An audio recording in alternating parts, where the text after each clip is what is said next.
weeks ago. I did not think this would be happening, so I appreciate your time in coming to listen. Especially if there's anyone that's still on the fence about this, I completely understand. And my job is to hopefully help you come more to our side. I respect and appreciate people that aren't quite sure about spelling because of the data. I get that.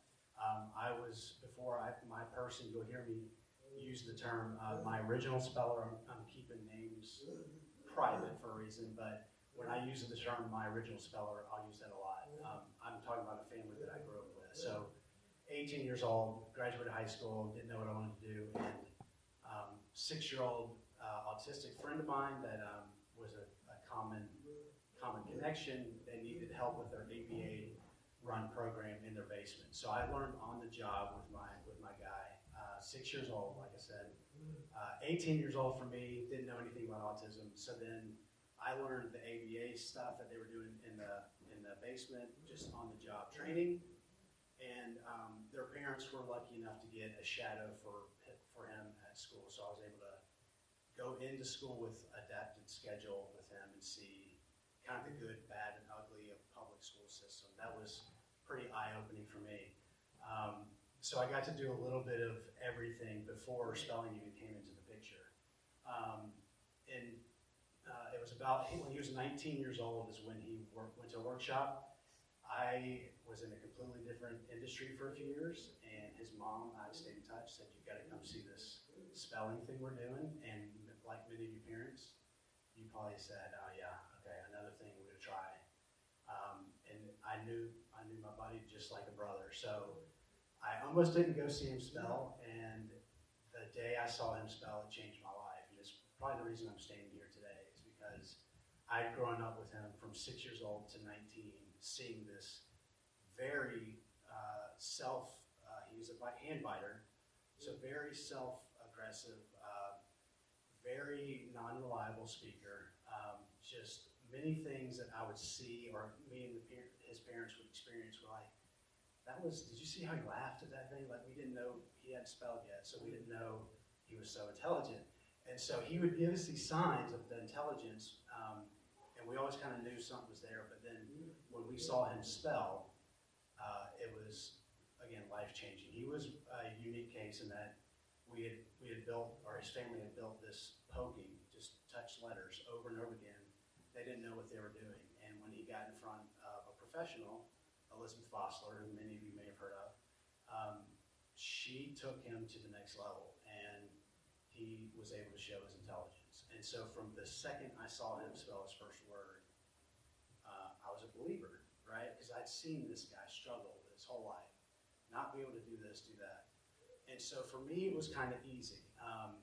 But the mindset change that it takes for the presuming competence, and to believe and trust in the process of spelling, is the hardest part about this. Y'all, you will learn this, that it is a lifestyle to live, and not a therapy to try. So if I can, Crystal mentioned it, but the biggest thing, and that is, there are layers to this.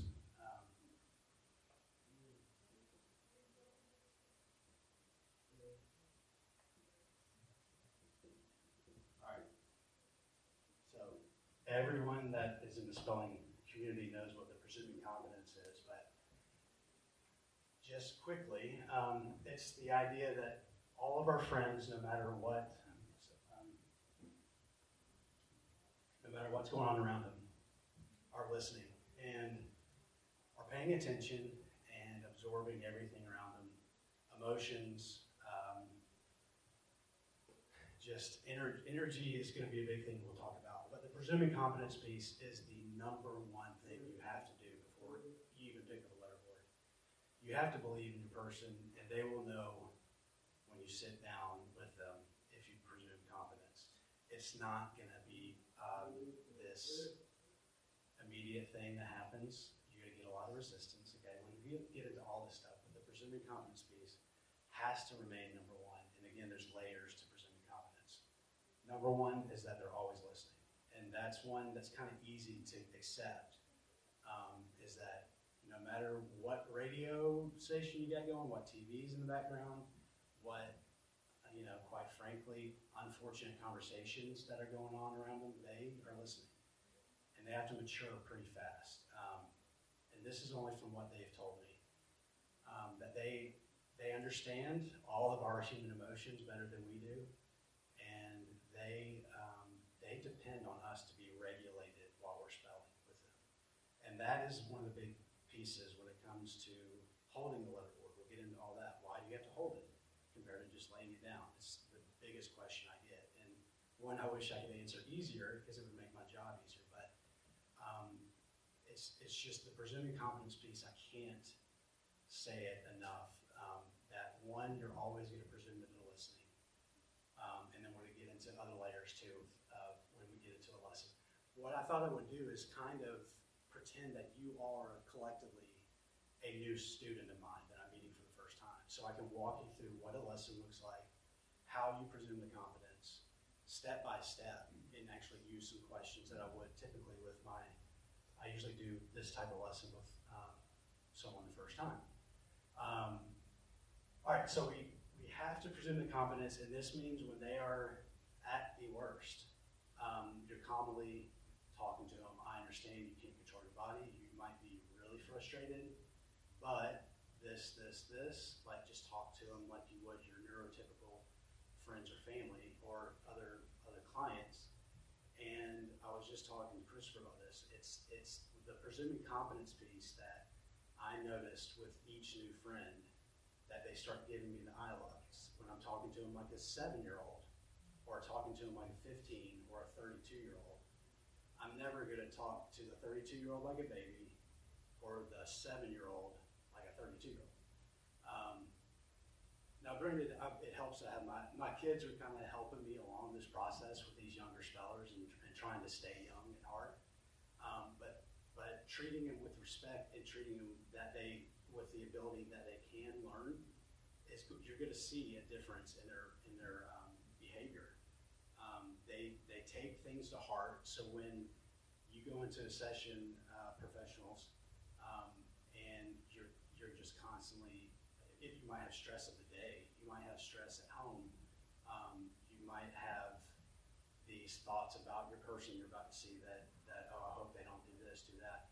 They're going to vibe off that. And I know it sounds weird. A lot of you may be familiar with the telepathy tapes.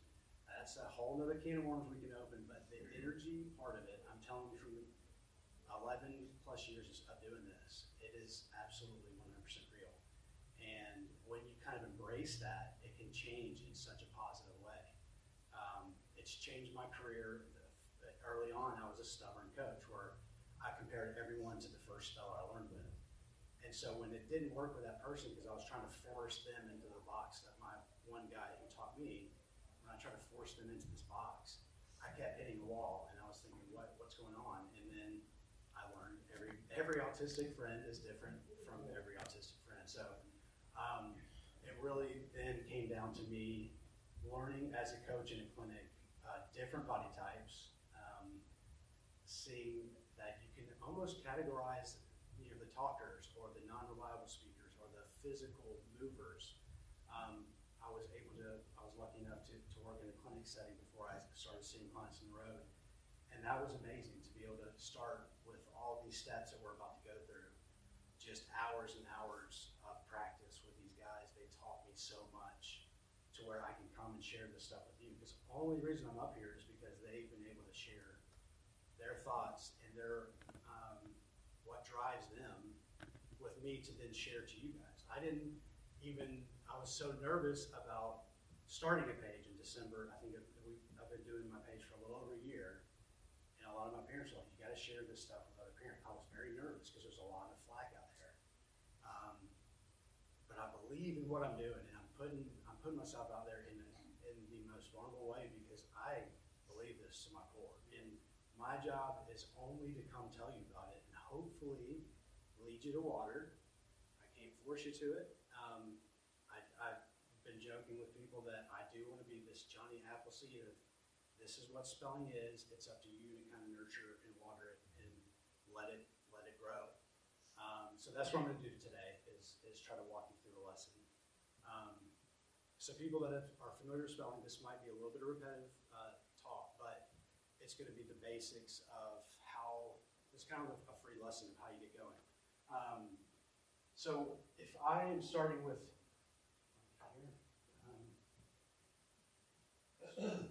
starting with a new student, I always, almost verbatim, tell them, I'm not nervous at all. So I tell them, my name's Austin. I'm a spelling coach. You might, if they're new to spelling, I know that sounds a little strange, but what we're going to do is I'm going to teach you a little bit today. We're going to work on these letterboards on you spelling, and I just want to see how your motor reacts to my prompts. And we're just going to play around with some spelling words. I want to see how smart you are, and I'm not going to overwhelm you, but I'm going to push you a little bit, and I'll tell all of this up front. Again, 6 years old to 36 years old. I might just change the wording a little bit, using more mature language if I need to. So then I almost always start with my name. Important thing, again, when you're starting out, a lot of the practitioners out there probably do this. Not everybody will do this, but at the beginning, I'm going to say, all right, again, my name is Coach Austin, A-U-S-T-I-N, out loud. As I'm writing it, I usually just have a sheet of paper. This is where Soma, we'll talk about the different modalities, but Soma, who created RPM, she says that this is the learning channel. So when you start writing, I notice more times than not, they're going to look over at the paper, they're going to sit there and watch you write, and they're absorbing, right? So they're hearing it, they're watching you write it, and they're seeing you spell it. You're filling in the gaps. A lot of people ask, how do they know how to spell? They just do. But they don't know how to spell perfectly. So I'll always fill in the gaps. My name's Austin, A-U-S-T-I-N, as I write it. I graduated from University of Georgia, UGA. I had a degree, not really using it, B-I-O-L-O-G-Y, biology. And have a wife and kids, live in Georgia. All right, so, student, what is my name? How do you spell my name? I'm not going to say it again. I'm presuming they were listening, presuming, number one, the first level of presuming competence. I know you heard me. I saw your eyes watch me write it, so I know you know how to spell it now. Spell my name. That's all I need you to do is just spell my name. And so then, depending, if they're brand new, I'm going to start them out. I guess I should introduce. So we have these are what we call the 3-letter boards, okay, 26 letters across 3 boards. And then you have the 26 that you kind of graduate up to this. You have the laminate. And then ultimately, like my friends, Daniel and Austin, they're typing up on the iPad here, so I got the iPad at eye level so they can kind of see what they're typing, and then wireless keyboard to the iPad. And tonight, depending, I don't know, we might be able to demonstrate some of that. But there is a hierarchy to these boards, and it's very important that we kind of stay on track with the hierarchy. Okay, so when I'm starting with a new student, again, my name's Austin. I'm gonna start on these 3-letter boards, and I'm gonna hold up the right board from the first letter of my name. And as I do that, depending on how they react, okay, what's the first letter of my name? And depending on how they initiate. Do they initiate? Are they just staring at the board? Are they jabbing at anything they see? I have to analyze how they react to what I call the karate chop. All right, what do we got? First letter. And if their eyes scan the board, great. If it doesn't, I'm gonna coach the eyes. Like, oh, you gotta go up to that corner. I'm gonna use my left hand as a giant prompt. Up to that corner. Go get it. Up there. Without saying the letter. Again, presuming competence. So he's filling in or they are filling in the blank. And so I'm getting them up to that corner however they can. I'm not pushing their hand, okay, but I am using this hand to all right, over there, prompt away. And over time, that becomes like a whoop, up in the corner, and then what's that first letter when they're really accurate? I won't have to use that hand. And the prompts fade over time. There's a lot of people that maybe just don't understand spelling, that it's so prompt dependent. Well, I mean, everything they do is prompt dependent. So the prompting always fades with accuracy. So then we go A. All right, great. I would, with my my sheet of paper, I'll usually take that, flip it over, and I'll say, all right, first letter of my name, and then I'll go with them. All right, we got A, and I'll switch up the words. Next letter, again, we're sitting on the same side, keeping things consistent, trying to get them to the next letter, coaching them with my voice as the GPS to the letter. Again, without saying the letter, the first level of presumed competence. So we go through everything, and then we move on. And then I'm going to say, hey, do you happen to remember what my degree was in? Or even just the first letter of that word. And I'm going to watch when I put up that board, see where they go. So if they give me any personal or purposeful movement towards this quadrant, as I call it, if they go up to that B in any direction, up and to the left, I'm as a coach going, yes, go, find it, and I'm coaching them to, without saying it, yes, hit it. All the time, I might have to teach them a good poke. I might have to grab their hand and show them, hey, this is what it feels like, now you do it. But I'm not holding their hand the whole time doing this. I might like, whoa, your body is way out of control, let me help. This is what it feels like. Let's go back, now you try. And then you're building that muscle memory, and you're building the prompting builds the muscle memory, which becomes automatic over time. And that's why spelling works, because we make this automatic movement rote, because the other rote is so distracting. So we're replacing the bad rote, if you will, with good rote. This becomes the foundation for calm, purposeful spelling for open communication. Okay, so we would go through all that. Very simple. I typically will start with a solar system lesson because I know that by heart. So I'm taking them through the planets. I'm taking them through all this stuff. And then towards the end, I might throw in name 3 of the gas giant planets to where it's up to them. If I'm moving up to a 26 letter board where they have the options, they got Saturn, Jupiter, Uranus, and then Neptune. So they got all these choices. I don't know where they're going, but it's got to be one of the 4. And it's in the lesson that we talked about. So that's when you start getting the choices and watching that purposeful movement that I talked about, that you've seen the patterns over and over again, like, oh, they struggled to get up to that A, we got to work on that a little bit more. Or if we're spelling a word that has one of these letters or these quadrants that they struggle to go to, you're going to see the places that they need the help. And you have to coach them a little bit more to get there with your voice. Your voice is the gas to their engine. So you're always just saying, yeah, it doesn't have to be the letter. You want them to get the letter without you saying it as much as you can. If your person is just all over the place, sometimes, all right, hey, hit the M, let's keep going. And then it kind of gets them back on track.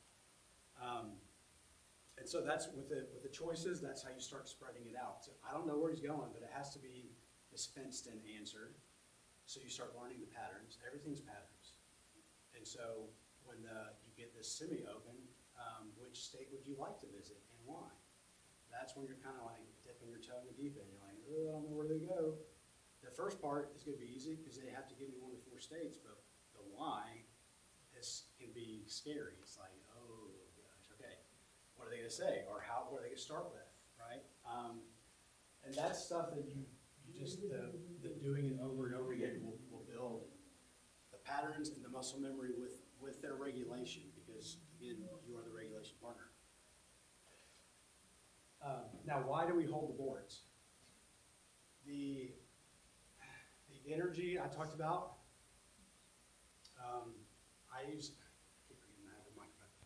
the energy I talk about, I call it a battery system. So me, the speller, and this magic 26 letters is this circuit. And when we're holding it up, because it's visually easier on the ocular motor strain.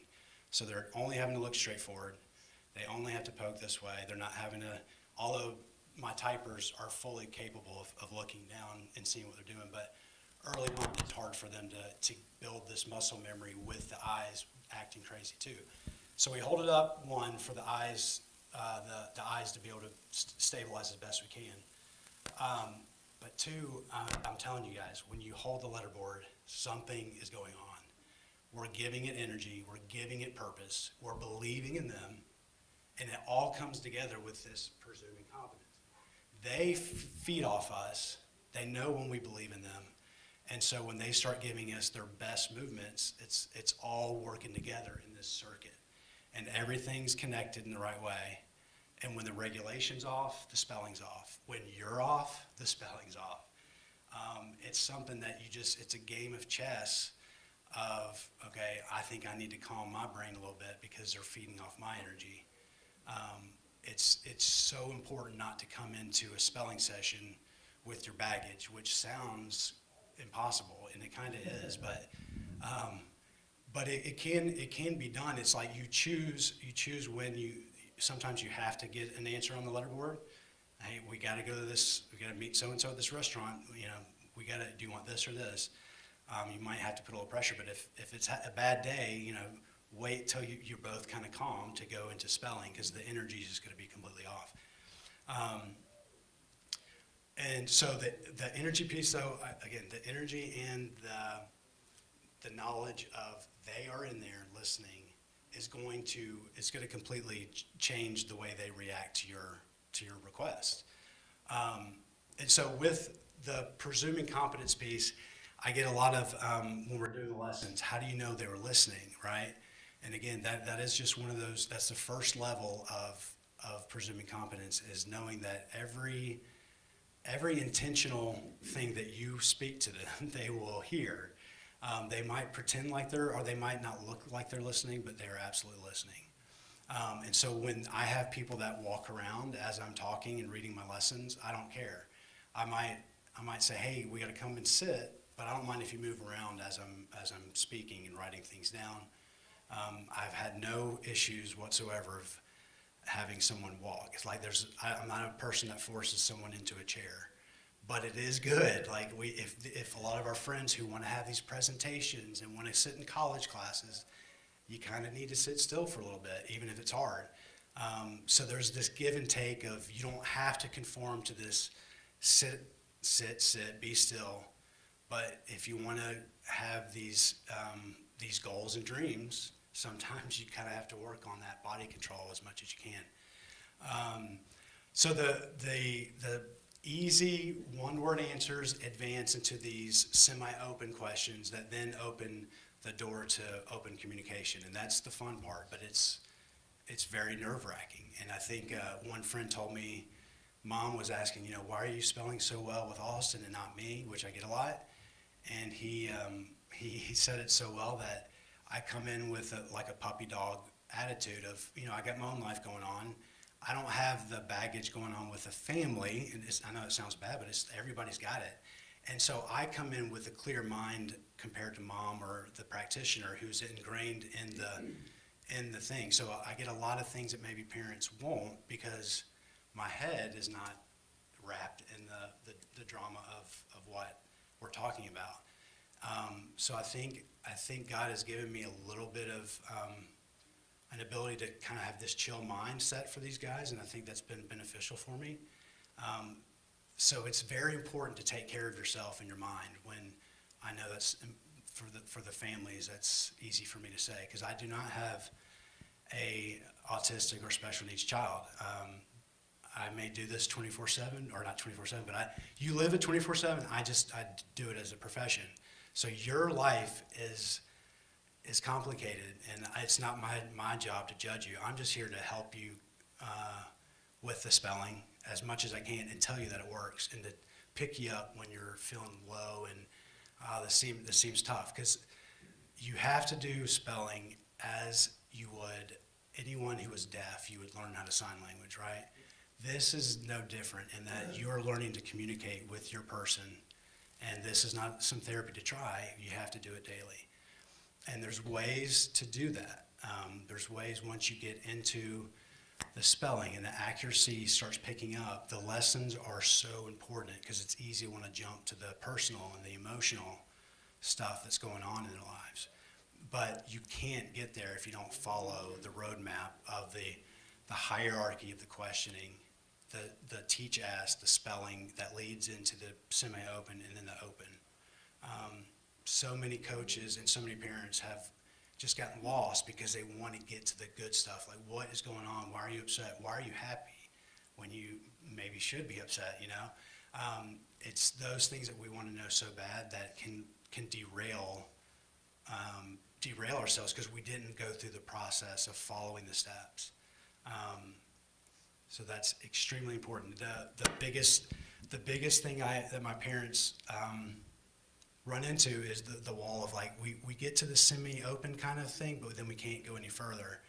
And then I kind of learned that they were actually sneaking in some of these, the emotional questions that they weren't, the person wasn't quite ready to explore that with mom or dad or the practitioner.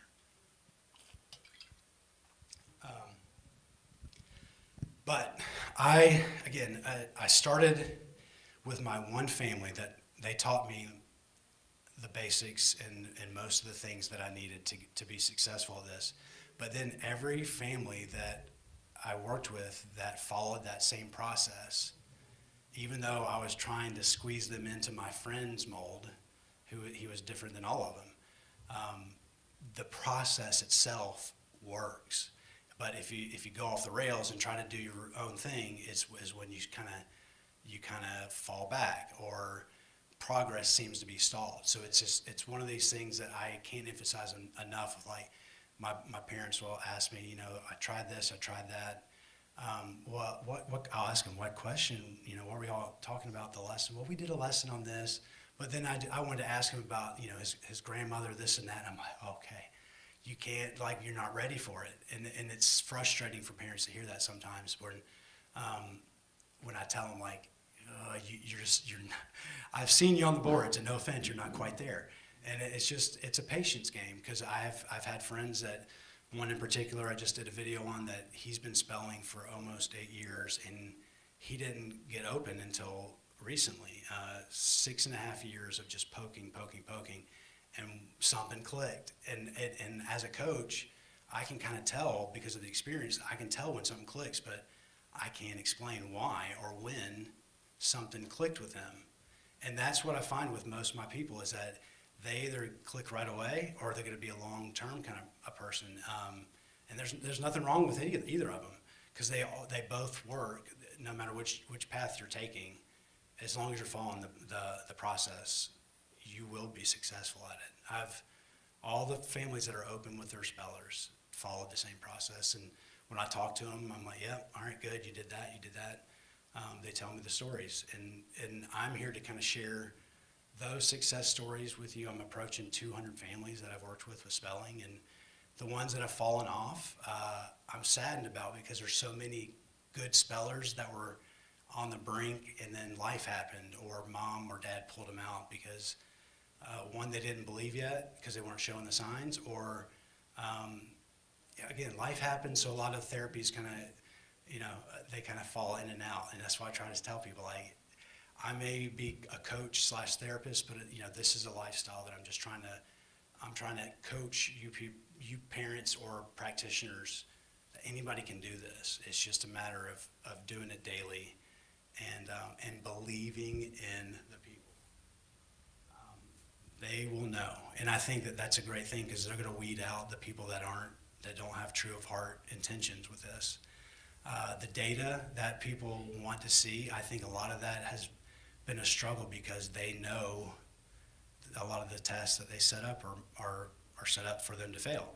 So I've tried a couple of those tests and been successful with a few, but most of them are, they're tough. I can't explain what exactly is going on with our autistic friends. I know you guys in the room that are listening to me, y'all, I just want to shout it from the rooftops, but something cool is going on, and spelling is from my experience, it is the way to get to that ultimate, communication and beyond, the stuff that we can't see that is going on for sure, that I've experienced, okay? So like the whole telepathy tapes thing, I can tell you that, probably 3 or 4 dozen friends of mine through my years have been able to reach that point. And I still don't understand it. Again, that's a whole other can of worms, but it is, again, I'm here to tell you it's very true. And scary, because we have so much to figure out, but it's a wonderful thing. Okay, I feel like I kind of combed through a 101 of spelling. I think, so once you get from these lessons, okay, then you can start taking, for example, Crystal, I'll use Daniel. He's got a job doing his thing. He's got spelling. He's doing other things throughout the community.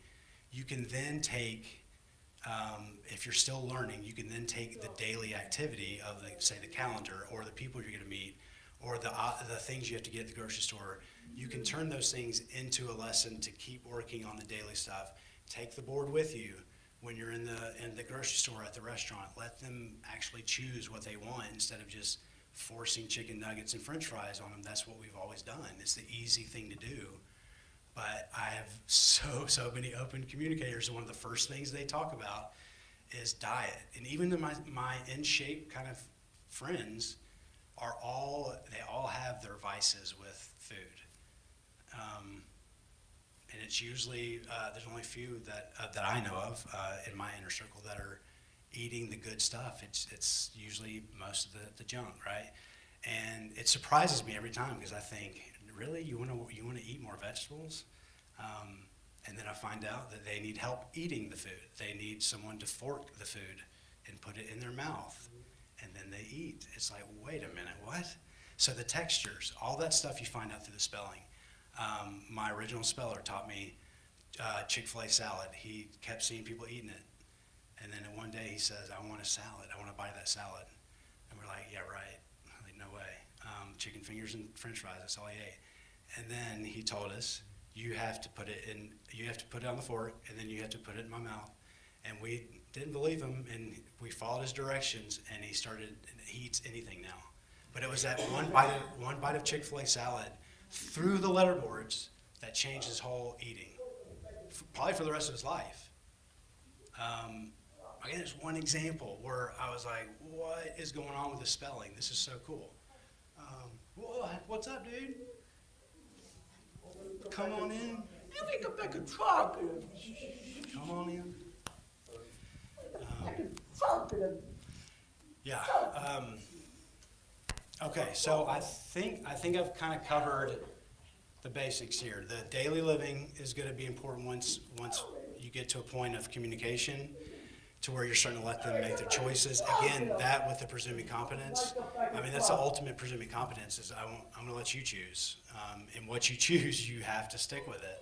And they'll learn real quick. They can't rotely tell you that they want to do something. They have to take their time, look at the letterboard, look at the keyboard, and choose their words wisely.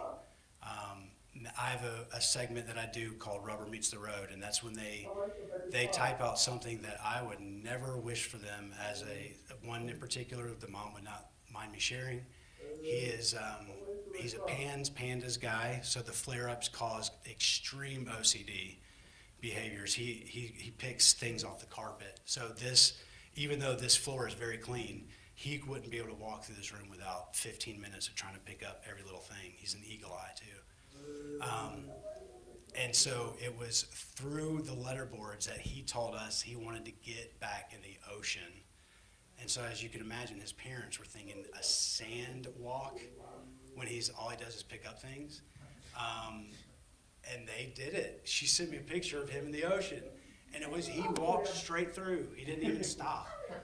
Now, they did say the way back was a different story, but it was one of those things we said, if he hadn't have typed that out, we wouldn't have done it. We never would have pushed him to do it. And when I keep getting those stories over and over again, it just reinforces everything I believe, that they are putting something out in the ether that they're making it happen. And then they have to think about what they said. They're like, oh crap, I really said that. I have to do it. And so that over time they stew on that. Like, okay, when the time comes, I'm gonna do this. And they do it. And I don't understand how that can happen, but more times than not, it does happen. And don't get me wrong, there's still times where the mom's like, yeah, we tried it. He lasted 15 minutes, but hey, 15 minutes is longer than we've ever done. It's like, all right, baby steps. And so the anecdotal stories drive me to keep going and doing what I'm doing. I mean, it's families like Crystal's that she just reached out online and was like, sure, come on down to Atlanta. I'll make time for you. You want to make time for me, I'll do it. And I mean, why wouldn't I share this with anyone that'll listen? Because it's changed my life. It's changed dozens of lives in Atlanta alone. But again, you guys know, all over the world, the stories are the same. That's what drives me crazy about the deniers, is I don't know these people in Australia and Great Britain that have the exact same story as me. It's like, you can't make it up. I don't know these people. They don't know me. They don't know anybody else. Yet all their stories are parallel and yet unique. So I'm a full believer. I will die on this hill. That this is just, it's a tool. It is one tool in the toolbox. This is not a cure-all. This is not something that's going to be a miracle overnight, but it does help, and it really improves the lives of our non-speakers or non-reliable speakers. One example I will share with you as well, and even Daniel, you were part of this, buddy, is that I have so many non-reliable speakers, right? The ones that if you ask, like, hey, how are you doing? And they'll give you an answer. Yeah, good, yes, good. I have so many that will be saying something as they're typing something completely different. So they're loopy. Today, for example, Daniel, I'm going to use you as an example. He kept turning around to Mom and Rachel saying, what was he saying, like, go home, or get in the car, go home? And it's just a loop. He turns around, says it, goes right back, starts spelling. Turns around, says it, yep, right back to spelling. And so it's like, ignore it. Ignore all the flack, all the autism flack, and just listen to this. I know it sounds weird, but when you just listen to this and you ignore I call it the stiff arm, you give autism a stiff arm, and you listen to the purposeful, slow movement, not the rote, fast, automatic stuff, and thus you start getting the real thoughts inside. And that has been one of the most challenging ones is my speakers, the ones that want to talk, and we want to give in to what they're saying because it's what we know, and ignoring that to listen to what they had to say on the letterboards. It was a tough transition for me to get into that mindset, but it's one that's really helped me because there's so many of our friends that use words that, again, aren't conversational or aren't functional, or they just say something to get for us to be satisfied. So yeah, okay. I think I've covered the one-on-one and the living part. Should we go with questions? Oh yeah. Could we, Pat? Can we use put on that video of Katie in Houston? Oh, this is wrong me.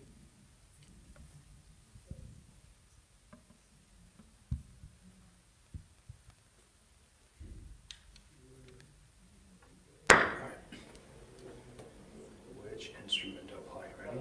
Sorry, no, Come down. another video. That's it. Yeah, we'll come back to this one. Instrument. Find it right in the middle. So that's one we'll watch. That's a Progression video. Oh, sure. Yeah. Let me move this. Hey everyone, we are so excited. Do you want to wave? Hello from Houston. We are so excited that y'all are willing to learn about spelling. And so I have a short little message. Houston said the most important thing is to believe in us and that we want to communicate. Believe we want to communicate even if our bodies won't sit still or we struggle to even hold a pencil. It is not our hearts that are fighting you. It is our unruly and wild bodies. Our motor is such a struggle. Please believe in us with all your heart. And from me, y'all don't really need to hear from me. Y'all need to hear from another speller. And I want to share with you the message that I heard from our friend when I first started our spelling journey. It changed my life. It is life-changing, and that is an understatement. Houston needs a voice. We all do. Don't let time or money deter you. Don't let the fact that you tried a zillion interventions over the years that haven't worked make you gun-shy. This is the real deal, and it works. It's not a cure. We don't need a cure. We need a chance to live a life as who we are. I'm certain Houston is as excited for you to meet him as you will be. We are great people. We just need the same opportunities to be known that everyone gets effortlessly. I'm so glad you came and had an open mind. And that's what I want all of you to have, is an open mind. Thank you for being here. Thank you for being willing to work with non-speakers. They are incredible people, and they just need a chance to be known. And that is where you come in. So thank you, and thank you for believing in them. Thank you for being willing to learn this extremely important work. And good luck. It'll be fun. Okay, so for those of you who aren't familiar, that's Katie Asher And then an apple cider vinegar in Houston. Her son. can make you forget you ever had type 2. This is the strangest. Hey, I should watch it. I do have type 2, actually. No, that's Katie Asher and her son, Houston. I was able to work with Houston in Atlanta. He taught me so much about the whole telepathy issue. Me and Katie used to do tests at the clinic I worked at, where she would be in one room by herself and I would be with Houston in my spelling room. And we would have categories, like one was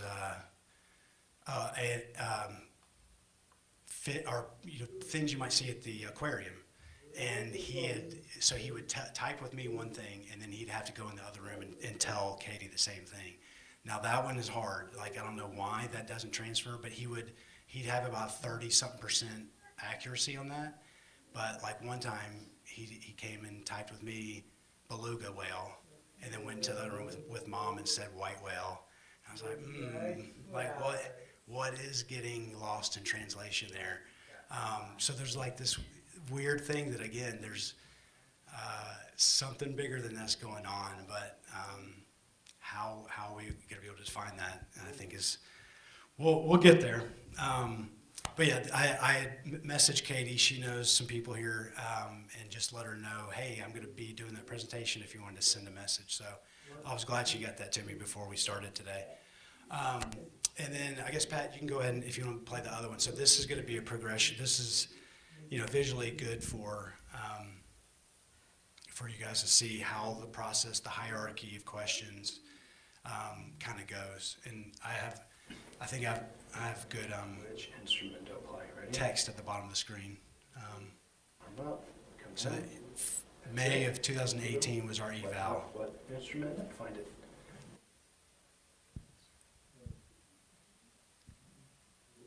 Right in the middle, bud. Go.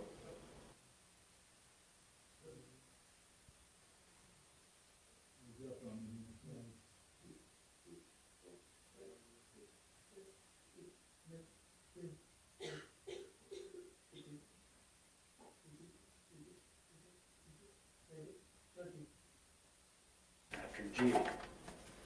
After G. G. Find it. Come on. Yeah, I'm doing a bad job of not stopping my buddy from rocking. G-U. I would definitely stop him from rocking now. G-U. After you. So you see my little hand prompts down there? All the way. I'm just lightly giving him a, go get it.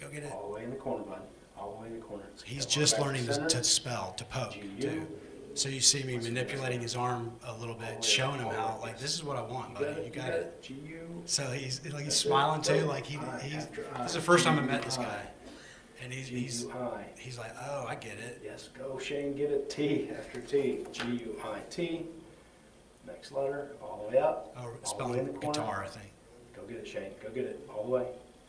A and G-U-I-T-A and right there, dude. Get it. So he went to the right spot, it just was on the wrong, it's like a typo, just so close. So this is months later, Create. 3 months later on known words. Word we use, keyword. He's filling in the blank here. Okay. I caught us swinging. So the body No. control. What word do we use? So sorry. All the way up. Good. C after C. After C. O. C O. N. S. Good. T. Now get your R. Good. Yes. Oh, just missed. U. Back up to. Not B, but. You're right where you need to be. Over. Good. Just missed. Right in the middle, bud. Right in the middle. You see me reset a lot. I call it the karate chop. After you Up and down, is in resets the middle. eyes. Find that letter. And he's back to rocking. After you is- Stop him. Over. Good. C. Good. So he's regulating himself in between. Construct. After C. After C is straight toe chain. Find it with your eyes and go. Good. T. After T, you got it. I. After I, O, and good. And you notice I had That's to go just the back to the article. 3 letters on that one because there were the accuracy wasn't there. I'm like, big hey, let's stretch, slow it down, right? bring it back. S. Okay. O. Notice my prompting is U. not as heavy. Get it? His T. confidence is through the roof. S-O-U-T. H. South. I'm holding that board a little too South. crooked too. Go, south. C. Good. After C. Taking Put the hand videos over. is so important because you Hand over, see good. C. the bad. The bad is where you can Bad. improve. There's no test. It's Stay just there. getting better. A. C. A. You also see if you're moving the board or not.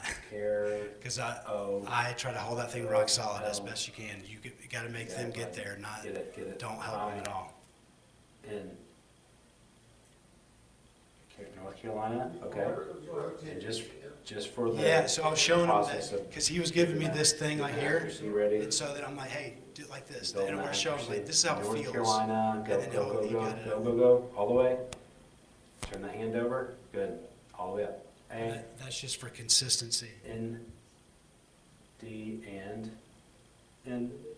O. R. T. Get it? Just missed. H. North. C. Gotta get on that So letter. like the Get on that purposeful letter. movement You to were the right A, but he between. missed Go. a letter. A. R. Get it. O. Caro. L. Same word. I. I'll let you get away with that. Go. N. D. So this is around December of the same year. So now he's typing. This is a pretty fast Nice. movement for someone, Straight. May to December, to be on the typing. Strip of land. But he's still just working on known Museums answers at this on point. both sides. Call that the what? N. A. T. I. O. N. You got it? A. Nice save. National. And would make sense. What do you need? You're right there. You're right there. So we're doing a known answer, so National. we both know where he has to be. So that's what the coaching is so important of the known answers. You both know what target you're going after, so you learn the patterns,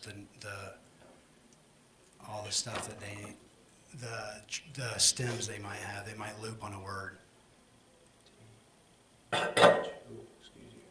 But I mean, just look at the rocking body. He is totally in the zone. And you'll see here at the bottom. I'm putting the words at the bottom because now he's writing sentences. So that's what he's typing as we're going. But we followed the roadmap to a T. I mean, this guy. That's why this is from 2018, that's why I keep showing it, because he's one of the best examples of, and I was a young coach too, so I was learning with him of making sure that we didn't get off the reservation with trying anything out of line or out of place.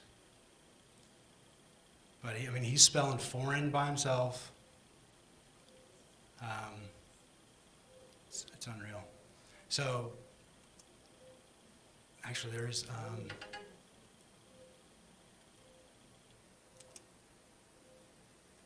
I think a show after this part, you'll see him, we're working on independent typing. And that is a whole nother advanced thing that I'm still working on as a coach.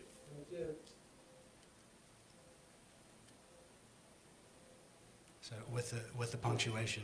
Body, good explanation. Sorry, the book, body sees the organ as foreign and it's rejected, exactly. All right, so let's just close it out with, So Shane, Take it at this point, was red. finishing, or he was in the middle of high school, I think. on Shane's take, Um, this new research. And you know what, Pat, could you kind of go towards the end, jump a little bit? This will be kind of redundant.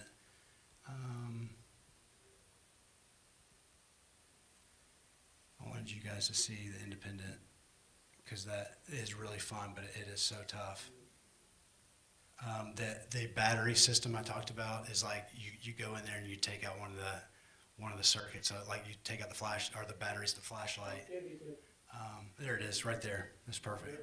Yeah. So he's on this is a slant board, and we have to, again, he's writing paragraphs at this time, but we have to jump all the way back to the knowns, because it's like they take 3 steps back. I can't explain that, but it's frustrating for me as a coach too. So one word answer. Hold that elbow, good. Go, go, go. Touch feet, good, get it. You're right there, not in, but in. A. S, double letter, get it again. S. Double letters are tricky for some reason. A. I think it's Massachusetts he's spelling. He freezes. He's frozen on C. Go. Go, go, go, go. And then for some reason he gets off. No, we're good. So I thought you he's did hanging that around the better. punctuation over there. Mess that up. Now, if I'm spelling normally, I get reset him with a karate chop, but I can't do it here. C. So I just have to verbally get him back on track. Get it, get it, get it. H. So again, my voice is just the GPS, not telling him which letter or where to go. I'm just, you got it. It's giving him that U. encouragement. U is go, go, go, go. Find it. Not a but. Nice edit. Get it, get it, get it. Get it. S. After S. After S. What do we need? After S. Go get it. Good. So when I see him struggling, I'm like, oh, we're not the right letter. I give him that big prompt. All right, T. get back on track. T and So he, just missed. Not yeah, W. and see that the editing Good. is, Edit. Good. he can do it Don't so let that quick elbow go up. when I'm holding Good, it. Good. Takes a little bit extra when he's, Right below. Right below. it's like That's good. the confidence is, for some reason, it's lost when you put it down. Another friend was talking about the energy. He told me, I was talking about and see the edit. Oh, I was like this. He mentioned that when, I was like, what's going on when I put the keyboard down? Why is it, can you explain that to me? And he said that when you put the keyboard down, it's a dead piece of plastic. And about blew my mind. I was like, whoa. He said, when you pick it up, it comes alive. And so that's what I can only imagine we're doing something when we hold this with intention and believe in them. It's like we glow or we vibrate on a different level. And they love that. They pick up on it and they eat it up. So again, it's one of those things that reinforces every new friend I meet, and I treat them with that presuming competence, respect. The comments, the moms or the practitioners that come with, or the therapists that come with them, well, I've never seen them sit for 45 minutes. I've never seen them give eye contact so well. That kind of, and I always tell them it's because I'm presuming, it's because I'm talking to them like a 10-year-old. It's because I'm talking to them like a 15-year-old kind of thing. I, again, will never stop saying presumed competence in anyone and everyone. I'm also, this is a totally random thing. I just found out that they're thinking about doing some spelling with Alzheimer's patients, and I thought, let's try that. Because apparently, you know, they say things and they spell things that are different. So I don't know why I said that, but I'm just anxious to spread spelling to whoever it can help. But it makes sense. Like they're saying something that's not true compared to what I experience. That's what happens is they can get through. Like I don't know if it's the same with Alzheimer's, but that roteness is very true in all of our people. So ignoring the rote and listening to the letterboards is my philosophy. And I do think spelling is for everyone, even physically limited. I would never have said that almost 10 years when I first learned this. I thought, like Katie said, it's not a cure. It's just a tool. It's something else to supplement what you guys are already doing. But man, it can be a really big supplementation of a better way of life and a more positive direction of life. So yeah, I think I've got my spiel to you guys out there, and I think answering questions and or maybe typing would be good. I think even if we had a question from the audience that Daniel, is Austin still here? Oh, I didn't see you over there, Austin. I don't know if they'd be willing, but that would be pretty amazing, boys, if you could give us a demo. I'm going to, does anybody have any, like a quick question that I can? When you change to the letterboard, or like from the letterboard to the keyboard, is it a regular standard typing keyboard? Oh, yeah, or this is, it ABC? oh no, somebody came up with, some spelling dad that's good with tech came up with something, I think it's called like a Vonnie board, and it is, What is it, big one? yeah, it's like a square one that, it's in this format, but I just go with the QWERTY keyboard. And that's one thing I should mention too, is that I have yet to work with a typer who struggled to go from this format to QWERTY. Yeah, they know it. They were born with it, even more than I was. So they know it back and forth, and I'm sure most of you probably experienced the loopiness on YouTube, right? How can they type and search these things on YouTube, but they can't communicate? Well, they can. That's the stiff arm I'm talking about. It's like, get Thomas the Train out of here. I don't care about that.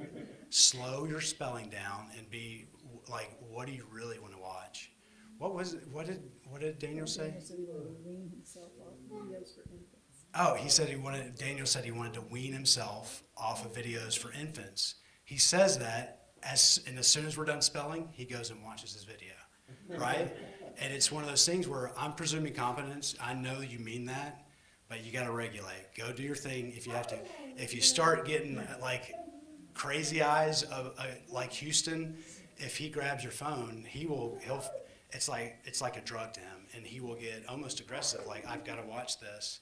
So if it gets to that point, that's a different story. That's an OCD behavior you got to kind of cut off before it gets worse.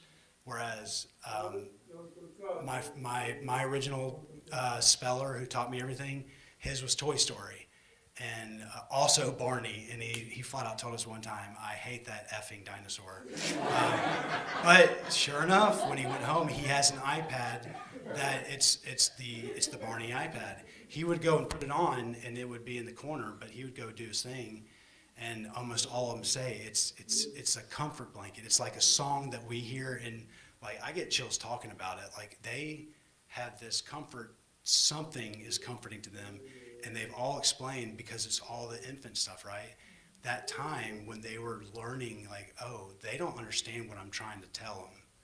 I got to figure out a different way to communicate. So a lot of them start doing these videos where they find these clips and play it over and over again. They're like, I'm trying to tell you something, but this is the only way I can do it. And while we're going, stop playing the video. It's like, well, they're trying to say something, but we just can't decode it yet. That's right, Daniel. And so, yeah, the YouTube thing was one I didn't understand when I first started until another friend of mine, an open communicator, who said, you got to stop letting me, in between spelling, like he'd spell a couple words and I'd let him have a break kind of thing. He wanted to watch his thing. And he told me, you got to stop letting me watch that. I was like, really? Because you get pretty mad when I stop.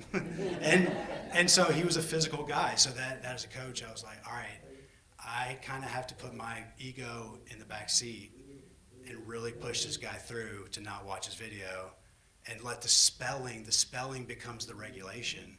Like today with Daniel looping, typing, looping, all of a sudden towards the end, he was just typing, and then he would kind of turn around, but he wouldn't say anything, kept typing. So like the regulation from the spelling stopped his loopiness.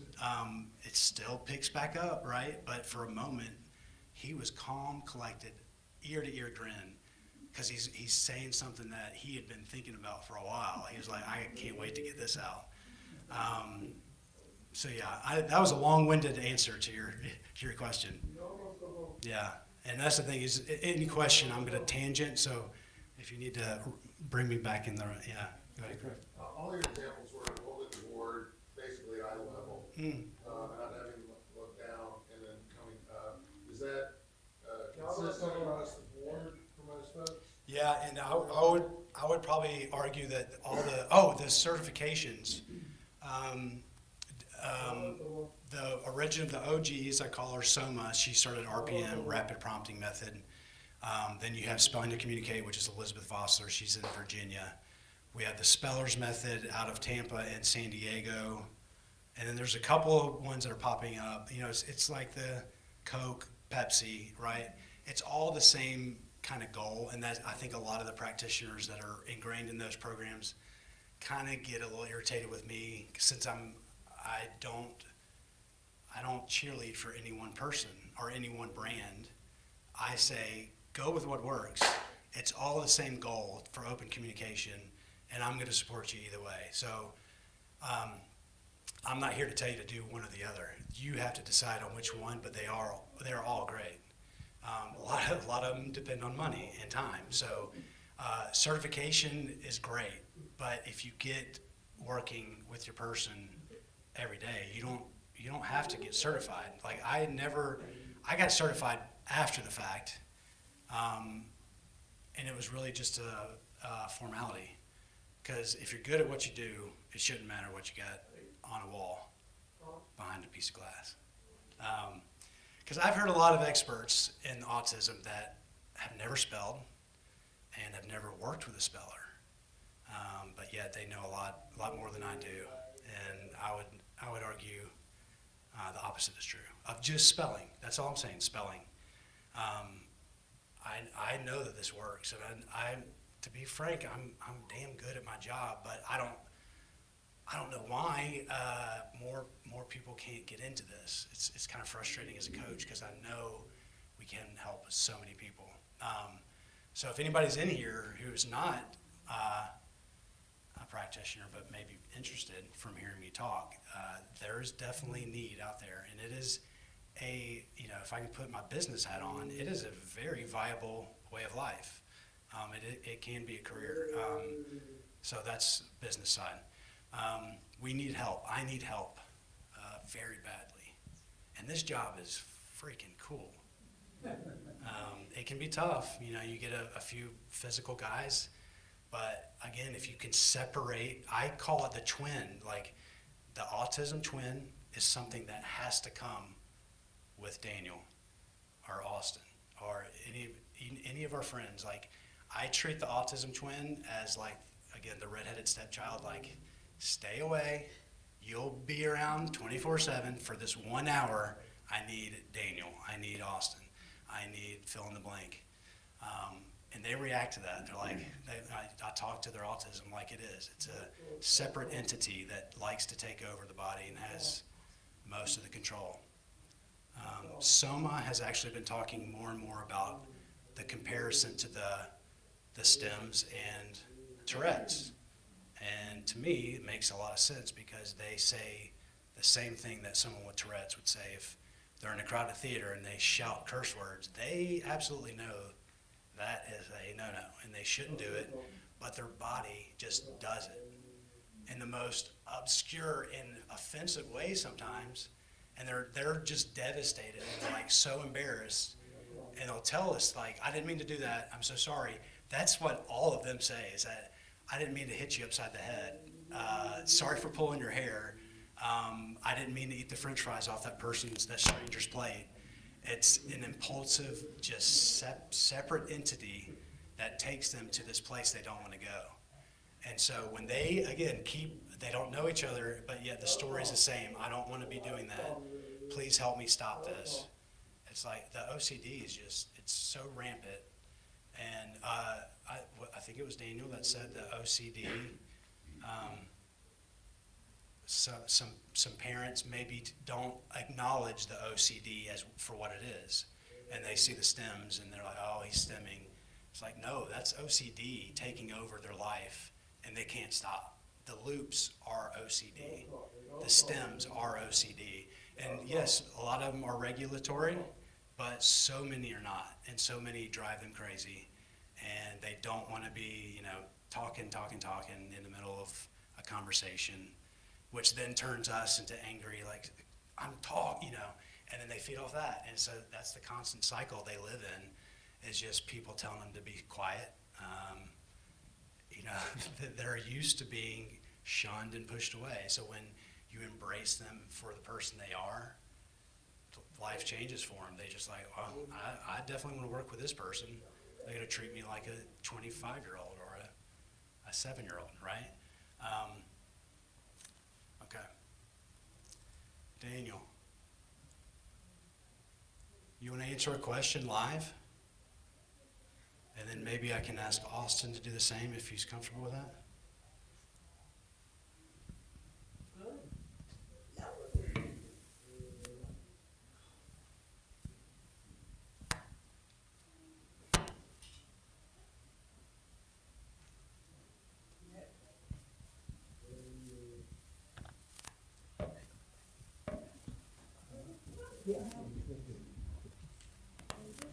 Oh, wait, I don't need that. Right here.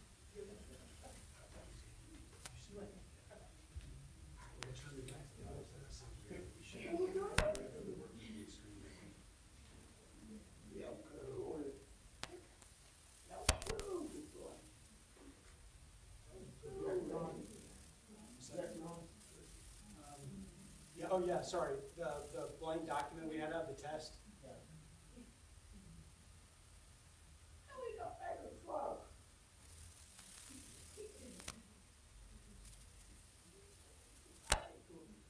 Social media. Oh, they're tough.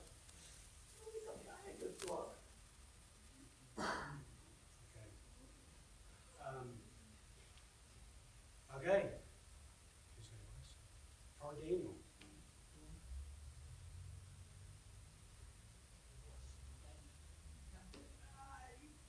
Daniel, what would you like to do for fun that you haven't had a chance to do yet?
person, talk about not having them completely in the chair all the time, that's fine. But when they are here, I do like to get grounded feet, kind of sitting up semi-straight, which they always remind me I'm slouching too.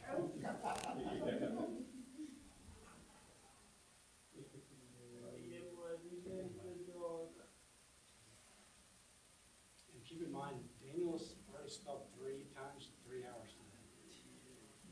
Morning, noon, and night.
Pat, could you slide up a little bit? The document.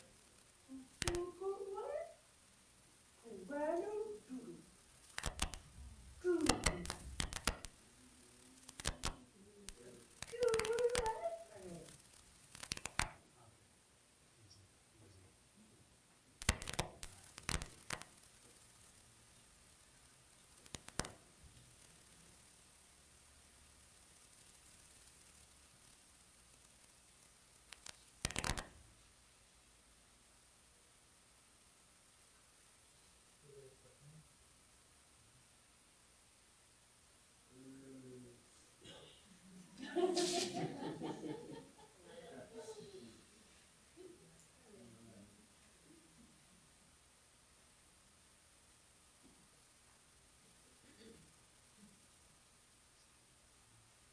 Again, autism, ignore it, picking the nose, whatever, let's move through it.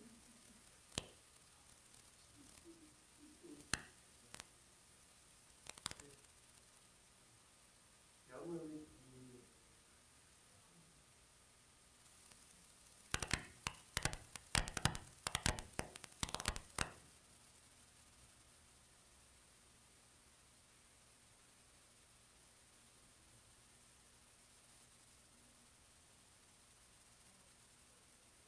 Looking, as I'm doing this, I'm constantly making sure his eyes are locked in. And he's a tracker. He can go from this to this like a screen. Austin's the same way. Most of my typers are. Shane, who you guys saw, he never looked at what he was typing. He used it like a letterboard. So it's interesting how some of them love to look and some others don't even care.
I'm settled in now, but I was definitely like vibrating on a different level when I first started. Y'all saw me spilling my water. But it's the excitement, right? And I think he feeds off that. I don't want to put words in it.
So as you can see, that was, even though we have hiccups, right, pauses in the action,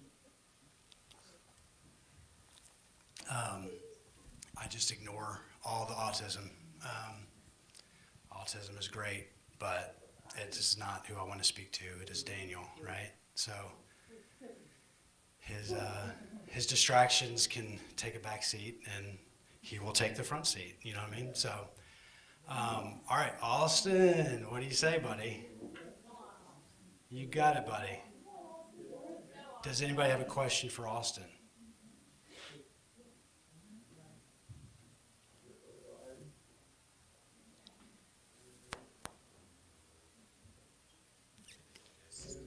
Thank you, buddy. I appreciate it. So Austin, if you like to travel, where in the world would you like to go?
smiles that come through. So that's what keeps me going.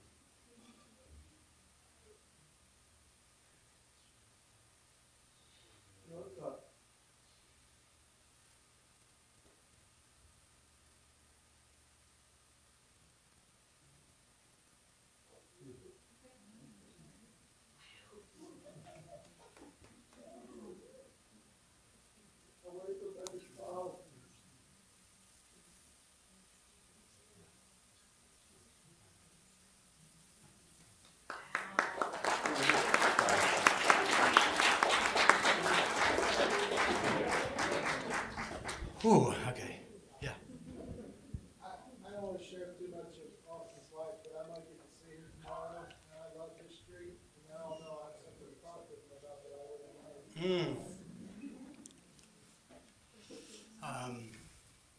Yeah, so that was, I never know how that's gonna go with you guys, because the pressure can be a lot, so that was amazing, you two. So good.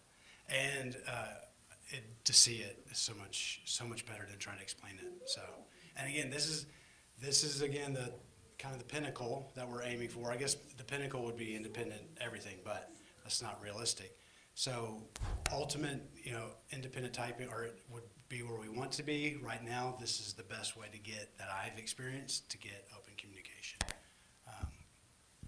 It appears that this may be physically or tiring, Yeah. exhausting. Yeah. How long would you practice spelling at a time? Or is that just a? No, that's a great question. It's a stamina build-up thing. A lot of my families, especially when they see me come in, one of my sessions runs 45 to 50 minutes with an hour blocked off to talk to the parents, of course. But 45 minutes to 50 minutes is a lot of spelling, and especially if what I call the flow, letter to letter, word to word, is continuous. Two situations today where both my guys were, at the end where they start resting their arm, you're like, I get it. So it's one of those things where you build up to that, and when I see someone for the first time, the parents are overwhelmed, and I'm like, 5 minutes is all you need, or one word. Start with one word, spelling one word, presuming the competence. And even if I tell parents, even if you have to just, all right, we're gonna spell Austin. First letter's A, go touch the A. It's the muscle memory they're getting going. So at worst, you could just have them call out letters and touch the letters, because they're building this pathway over and over again, making it automatic. And you see what the result is. Like their typing is from years and years of doing the simple poking. And again, a lot of the naysayers of spelling is like, well, you're prompting and prompting. And like, of course, every autistic I know needs prompting. I need prompting. Everyone needs prompting. I'm not sure why this has gotten such a bad rap for prompting. And so the thing is you saw, if I had started with Daniel when he was younger, we would have been on the 3 letter boards. But somebody did that work for me to where I could see the confidence he's built through the years. And I didn't even know Daniel the first time, but within one session, I was like, "You're ready to type," because he showed me the patterns I've seen over and over again with these kids and adults, and even 7-year-olds. I have one 8-year-old who's writing a movie script, and it's unreal. Like, it is legit, and it's all because like his parents are very spiritual. They're very knowledgeable, and so he's just sitting there taking all this in.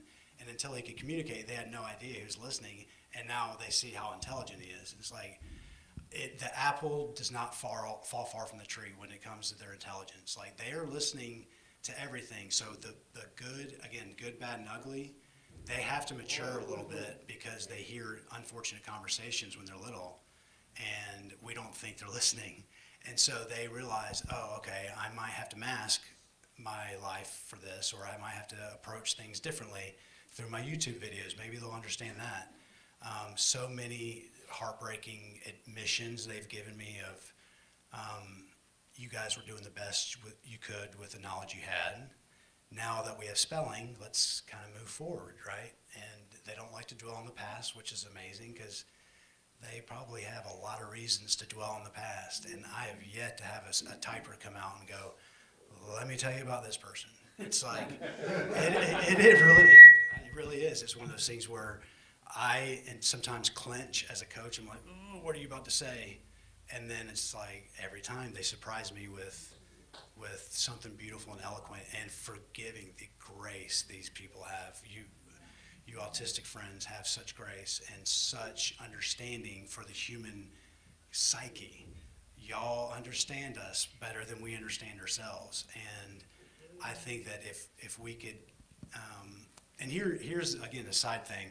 I think technology, because I'm a huge science nerd, I'm a huge tech guy. I think that these brain-computer interfaces, the maps or the hats that will read our brain waves are only going to get better. It's a little scary, but I think eventually it'll put me out of business, which is fine. I'll find something else to do with autism, but it will come to where they won't need me or need a practitioner, and it's coming quick.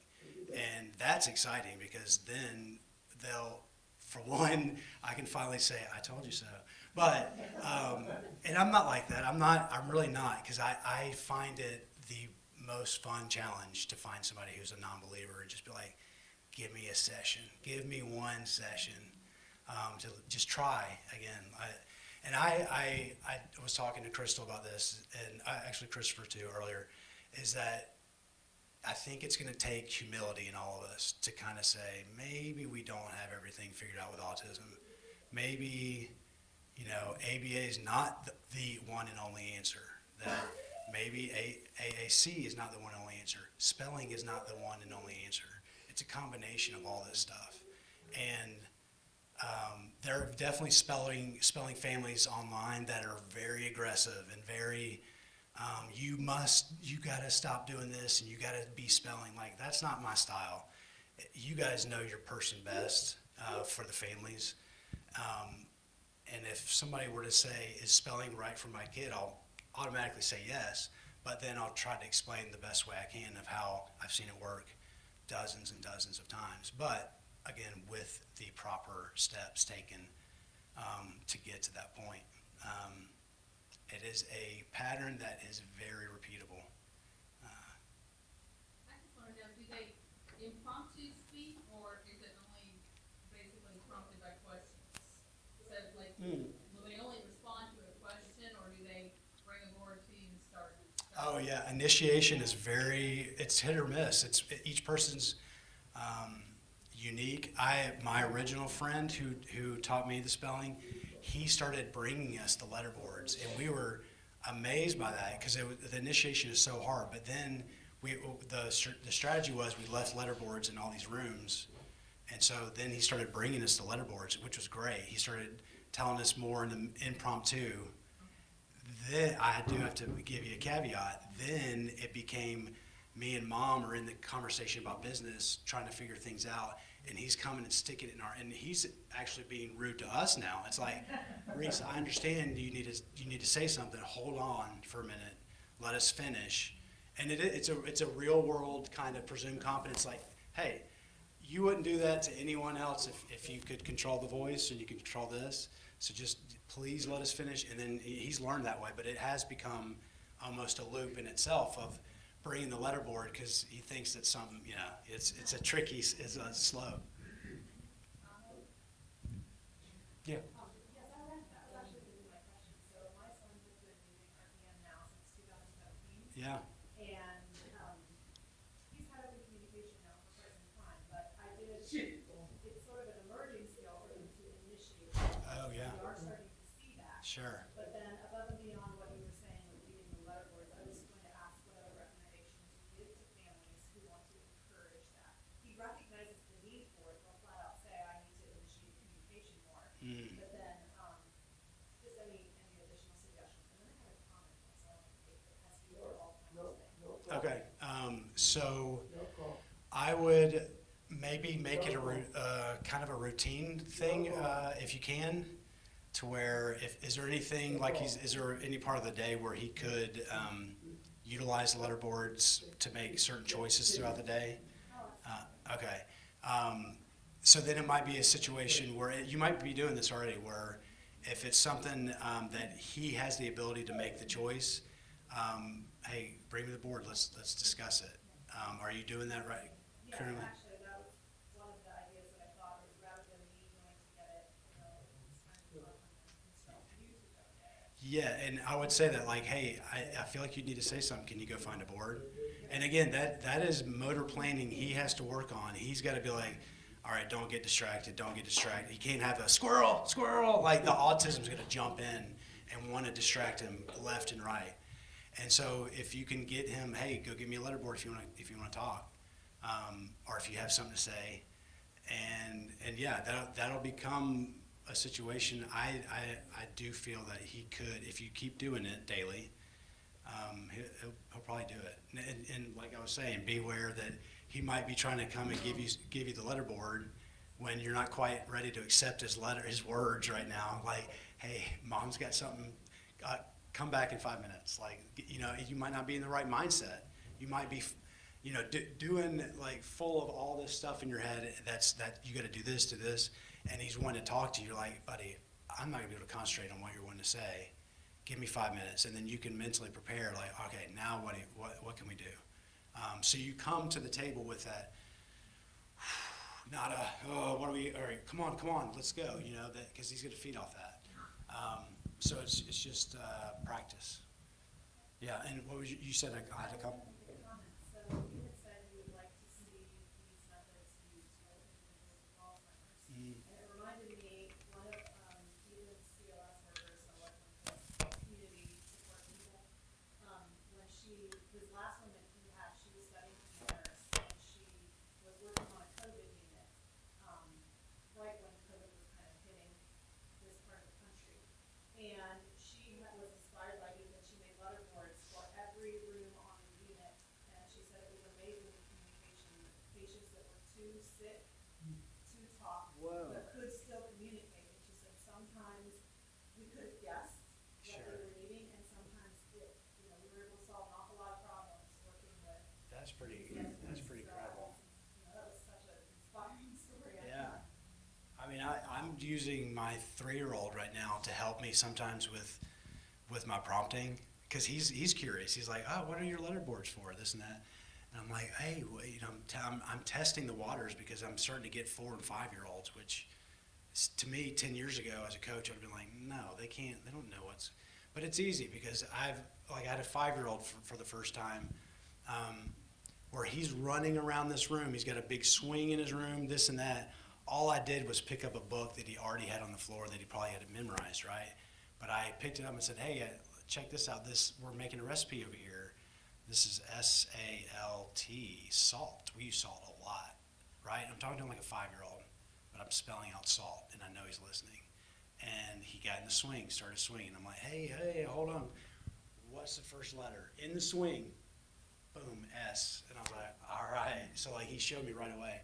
He's got purposeful movement, switched up the letterboards, went straight to A, jumped to the 26 after 2 letters, and this 5-year-old who's in his swing goes down to L and T, and I was like, holy crap.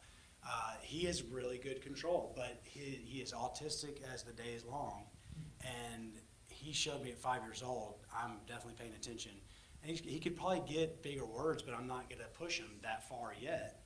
I'm going to slow roll what a normal 5-year-old would be probably spelling in kindergarten and go from there. My 9-year-old is spelling words that I thought, because I'm having the experience of homeschooling now, and my wife does so much, but every now and then I get to jump in and I'm like, wait, you're spelling this? Like, it made me as a coach go, man, I got to start pushing my people more with my 7, 8, and 9-year-olds.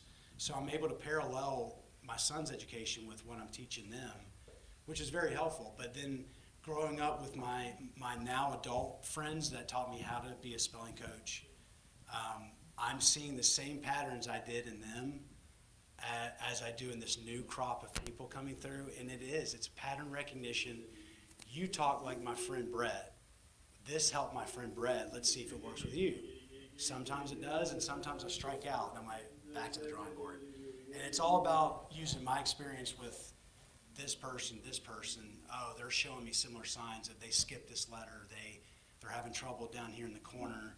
I use this trick with this person, let's see if it works. I joke that I'm Batman, I'm a detective with autism. I'm trying to fit all these pieces in to make the right regulation partner for my person at the moment. And that changes moment to moment. If I've had a open typer where I've had to completely go back to the 3 letter boards one day because he was off the walls. I'm like, dude, you gotta chill. We gotta scale back. And then after 5-10 minutes of doing he was kind of like, dang it, I'm better than this, and he picked it up. And so the regulation became the spelling. Okay. Anybody else? Okay. Oh, there is a sheet in the back. If you guys could just sign your name for the local group here. You guys want to keep meeting, right? Let's keep this going.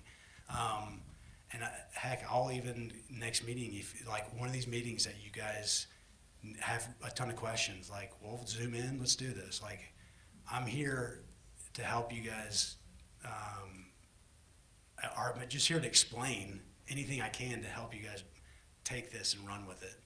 And so like I don't want to leave your town saying, all right, see you later. Like I would love to stay in touch with all you guys, come back.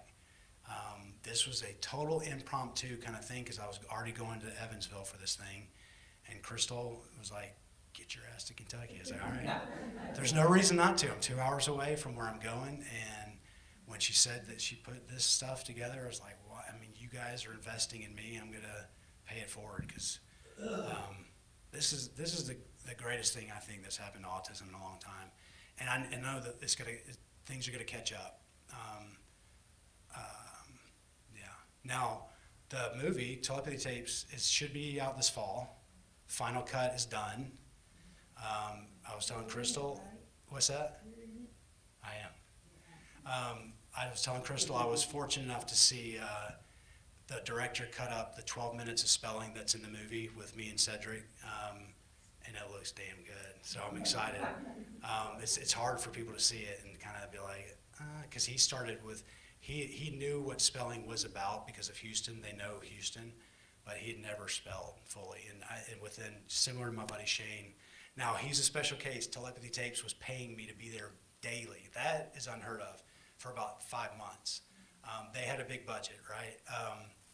But I was the de facto person there doing it daily. So he got skyrocketed. And it's still, he's got vision issues and he's so slow and he likes to take lots of breaks. But within a week, the patterns emerged. And I'm like, you've got this. And it took us a little bit longer to get there, but the daily work of me pushing him to the break every day, he got there pretty quick. And now he's getting there with Mom. But she's busy, so she's not where she needs to be, but she's trying. And that's what I'm saying to you guys. Like the parents, like y'all live this 24/7. So I will always be here to recommend a way, but it's y'all's life that you make the ultimate decision. And I'll always be here to support any of you guys for as long as I can. So yeah, make sure you sign up for the local group. Stay. It's so important for y'all to bounce off each other, struggles that you go through together. And I don't even mind telling you guys this because I'm very open about it, but I've been in recovery from alcohol for over 11 years and completely sober for 5.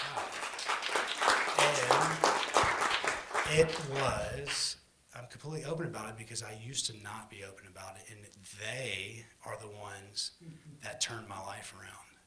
I was fooling a lot of people and thought I could kind of do the functioning alcoholic thing as I was working, and I thought it was working, and it was a rude awakening. I didn't have the typical crash and burn kind of situation. It was my wife telling me, like, you gotta slow down or I'm leaving. And that straightened me up. It wasn't perfect, but the reason I tell you this is because in my low moment, it was around, I don't know if y'all noticed, but I was about 75 pounds heavier in that video because I was boozing and eating terrible and just kind of going about my life. And I got sick, and it was me being stupid and their words of encouragement, not telling me, hey, Austin, you need to stop drinking, like none of that. They probably knew everything that was going on from, again, the energy, the telepathy, whatever's going on. But it was their words about their life and the world that made me say, what the hell is wrong with you? Like, they have everything to complain about. You've got your little issues that you think are the end of the world. And so, along with my recovery groups, I was able to, I always have to have my shield on because, alcohol for me is it's an allergic reaction. I'm gonna go back into it. They are the ones that helped me finally get over this hump of I'm done with it.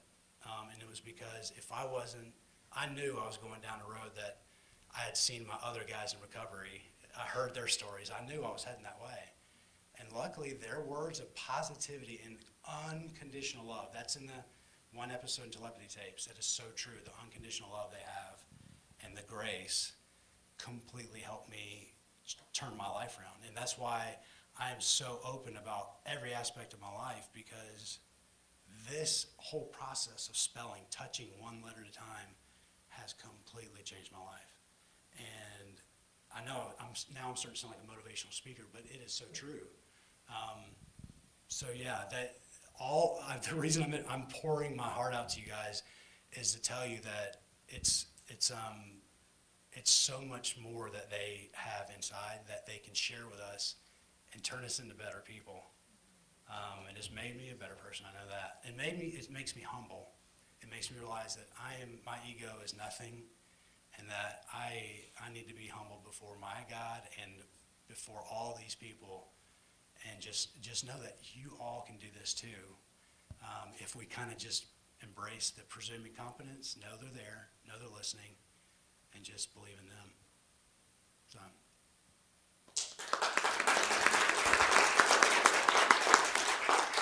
Yeah, I'm 10 years ago, I never would have shared that, but now I know that it's powerful because the words that help get me sober can go a long way. So, yeah, thank you for having me. Thank you for everything. I'll be here for questions if you guys have them. I have some cards in the back if you want to email me, but you can scan the Instagram too. I'm all over the place, but I will try to get back with any questions you guys have, and I look forward to any and every relationship that I can form just from talking to you guys. So thank you guys. Thank you for organizing this.